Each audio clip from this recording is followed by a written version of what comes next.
Hello, I'm Gillian, and welcome to Hidden History of the Mound for Doors Open Day 2021. We're back here again in the Bank of Scotland head office at the Mound in Edinburgh, one of the most iconic sites on Edinburgh's skyline. We know a lot about the big history of this building. We have records of the Bank of Scotland going back to 1695 in our archive. But it's the little bits of history we want to look at today. The rooms which have changed function, the small domestic things, the things that are in danger of being lost. So that's what we're going to have a look at later. But we're not going to talk a lot about the big history of the building today because we covered a lot of that in our Doors Open Day film last year, which can still be found on the Museum on the Mound YouTube channel. So have a look at that, and also that'll tell you more about the domestic side of this building because people did used to live here.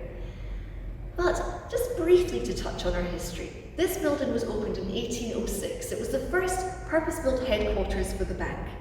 It was designed by two pupils of Robert Adam, Robert Reid and Richard Crichton, and their building was considerably smaller than the one we have today. In the 1860s, it was enlarged, increased and refurbished by the stalwart of Scottish architecture, David Bryce. That man does get everywhere. He made a lot of changes to this building, but it wasn't the end of the changes. We've been making them ever since. For example, the room I'm in at the moment, this is called the Bryce Hall these days, named after David Bryce, the architect. But if you're of a certain age, you will have probably remembered this as the bank branch that was in the Mound for almost 2 centuries. We have photographs of this branch as it was in the 1990s. It was very brightly coloured and open plan. But if you can imagine it in Victorian times, it would have been a much more austere affair. Large wooden desks, heavy screens, atmosphere of tension. I can't help but wonder how it would have been to be standing in a queue waiting to be served and wondering was through the doors you weren't allowed to go through. We can go through them today. So firstly, I think we should have a look through these doors over here.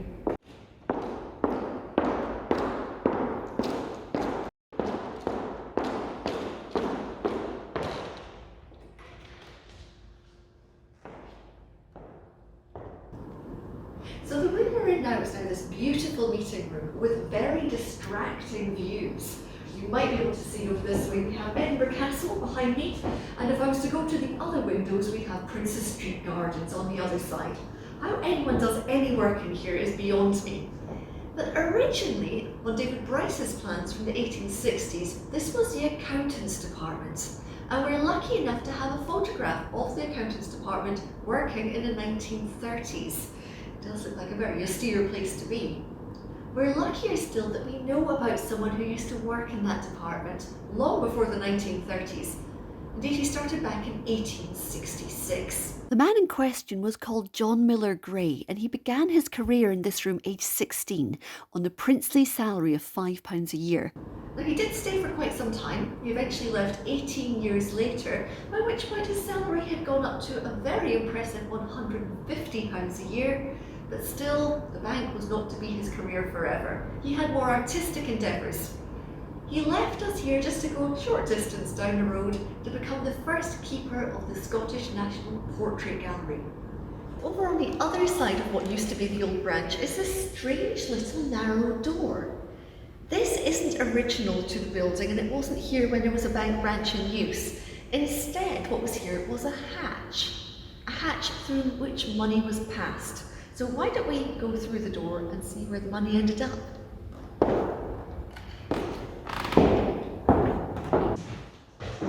So on the other side of where the hatch used to be, there's now a ladies' toilet.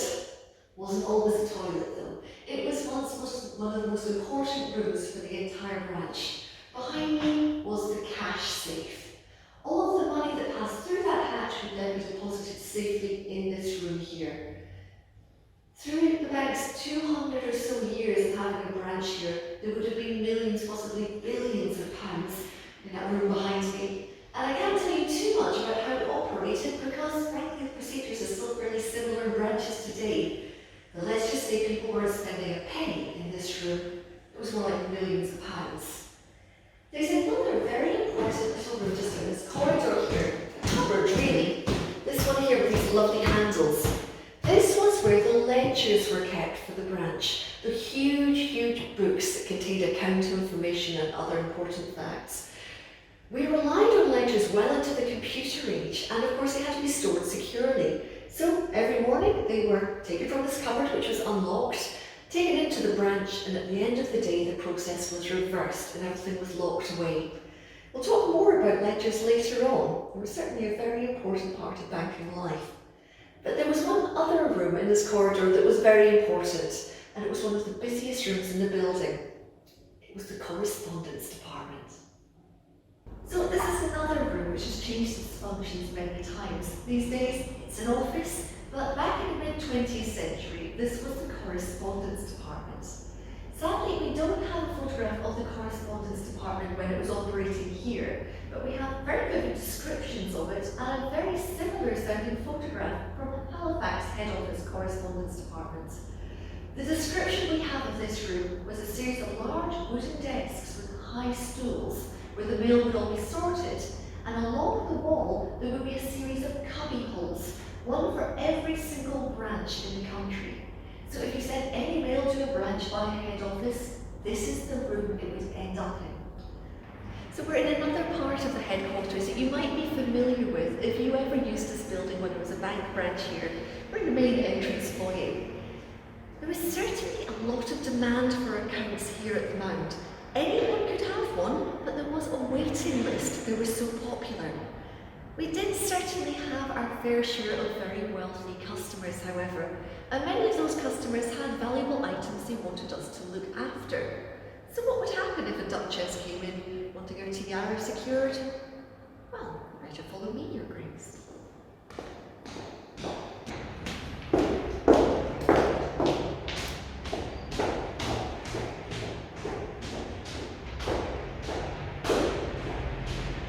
I'm outside a very big door with a very big key, but these locks have changed over the years.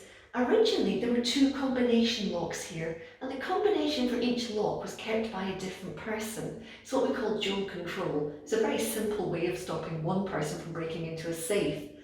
There was a time after this stopped being a security safe when our current museum curator was the first person in banking history to have known the combinations to both locks.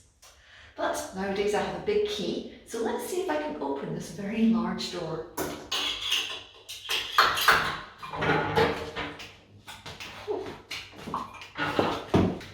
Well, this room was once our security store. It's no longer, however. This is now the general store for the museum. So you might be able to see some of the things we have in here. We've got shelves up at this side. This is the things we have for our education and community groups. Behind me we've got some racks with paintings. We've got some accession boxes full of artefacts. And it's also a very good place to keep a rather unruly squirrel. But this was once our security safe, and lucky for me, I don't have to tell you much about it, because there's someone who still works in this building who knows all about this place, because he used to work here. We have, working in the museum, a man called Bill Reid, who's probably the Bank of Scotland's longest serving employee. He started work here in the Mound in 1965, and has been through a huge number of different positions between here and London, managerial and otherwise. And you'll now find him often on the door of the museum, not as an artefact, but welcoming visitors. So why don't we ask Bill about how it was to work in a security safe? Bill, you used to work in a security safe. Can you tell us about the types of things that were kept here? There's boxes, there was all items of customers wish to leave deposited with the bank. Various customers, all sorts of walks of life. We didn't make any stipulation in whether you were a big customer or a small customer. You could come off the street with it showing that you were a client of the Bank of Scotland and that you wished to have something deposited for safekeeping, and it was deposited in this safe. Obviously we can't say too much because of customer confidentiality, but can you think of anything particular that sticks in your mind that was maybe stored in here? Yes, the bank's gun club had items stored in here, guns, etc. We had items from the castle that was stored here, items that would be decorate a a big dinner function, and would send down, when they required it, they would phone up, send down a jeep with 4 strong military guys who would then lift the boxes out, take them away. We kept items for various churches round about. So you literally had the family silver down here sometimes? We had the family silver. Also the bank silver. Just before we leave the museum store, I've just spotted something on the shelf here, which will be very familiar to certain people. If you worked in a bank branch, or a shop, hairdressers, a pub, you'll be aware of these things. Night safe wallets. Let's go outside and see how these were used. So imagine it's Saturday night and you've been working in a busy pub. You've called last orders, you've counted your takings, but you don't want to leave them in the building overnight. But the bank branch is closed until Monday. This is where your night safe wallet comes in. You put your takings in the bag, lock it up, and then take it to a hatch like this. Unlock the hatch, put your night safe wallet down there, and then what's going to happen? Well, we can show you inside. So you've put your night safe wallet down the chute outside the building, but where's it going to go? This is where it ends up, inside the building. Emptying these bags was not a favourite task. They were a little pungent quite often, depending on where they'd come from. Butchers were fairly notorious, often there's pieces of mince stuck in with the money. Fishmongers again, not such a pleasant job. And if you think of the days of pubs before the smoking ban, you could often tell where these bags had come from by smell rather than content. But the idea was that the contents would be taken out, they'd be counted and deposited in your account. That didn't quite go to plan for a customer a few years ago. We stopped having a branch here in 2004, and at that point everything moved down to the lawn market just down the road. We thought the chute outside had been very safely secured, but one very resourceful customer managed to somehow get in and deposit a night safe wallet. They noticed when the money wasn't put into their account and contacted us so we could retrieve the wallet. The problem was, we don't have the keys for this. It was very secure at our end at least. It took a locksmith an entire day to break in to retrieve the one wallet. Let's just say it was a mistake he never made again. So here we are in the public part of the Mound. We're in the museum, and we do hope you'll come and see us on Doors Open Day, when there'll be lots of activities available for you and the family, or come and see us any other day too.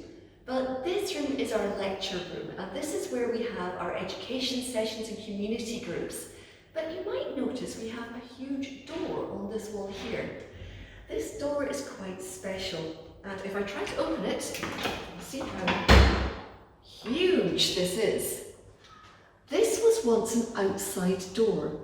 This was a door that led you into a courtyard outside the main building, and it's a part of the original building dating back to 1806.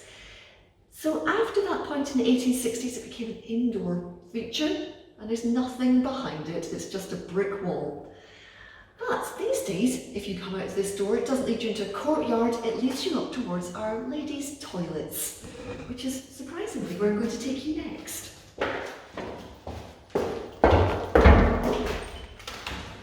So if you've ever been in a museum and in the ladies' loos, you might have noticed this door. If you're like me, you've probably tried to look through the keyhole, you've probably tried to see if the door's locked. It is. But handily, I've got a key, and there's another little secret hidden behind this door. So what's behind the door? A rather creepy little vaulted room. Nothing really happens in here these days. It's where our water meter is for the building. But originally, if you'd have walked through that big outside door that we have in our lecture room, you would have ended up in the coal scuttle. That's what this was. This held the fuel for all the fires that ran around the building until the advent of central heating. After then, this room changed function again. This and the rest of the ladies' toilets were all a workshop for a very particular man. He was a ledger binder, because believe me, we needed ledgers. There were so many used that it made sense to make them on site. And he didn't just make the ledgers, he also made the little nameplates you see on desks. If you worked in this building, there's a very good chance he made your nameplate. He was a strange man though. Bill Reid, who we met earlier, told us that he met this man in the 1970s. By that point he was already incredibly old and no one really knew when he started with the company. Eventually inquiries were made and it was found out he was already in his 90s. Sadly, I think, he was made to retire after that. I hope he had a long retirement. Another thing Bill told us about this man was he always had 2 boilers at any one time in here. One was heating glue, the other was heating very, very strong tea. I hope he never mistook one for the other. But I mentioned the coal scuttle. This of course is where we used to use coal for the building, but there's another clue in heating to the last room we're going to look at on our tour today. So let's get out of the toilets and have a look at that. So our last room on the tour today doesn't really exist anymore, but there are some clues to it on some old floor plans we have from the 1860s that show us a heating apparatus. It's somewhere behind this hollow wall.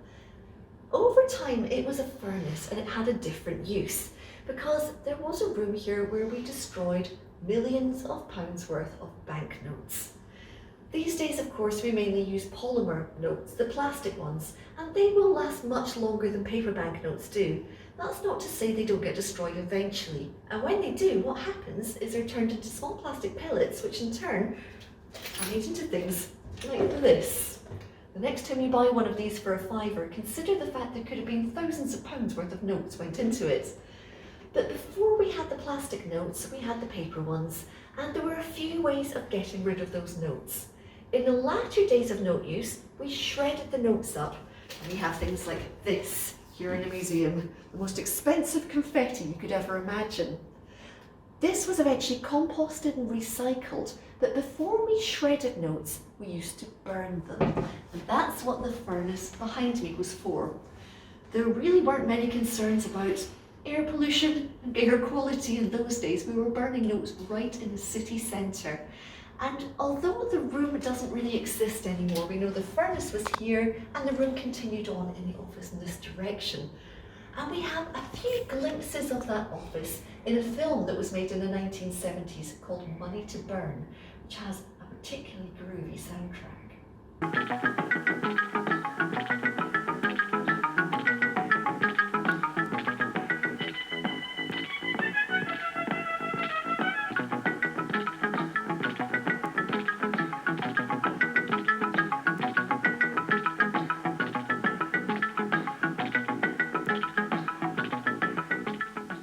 In go the notes.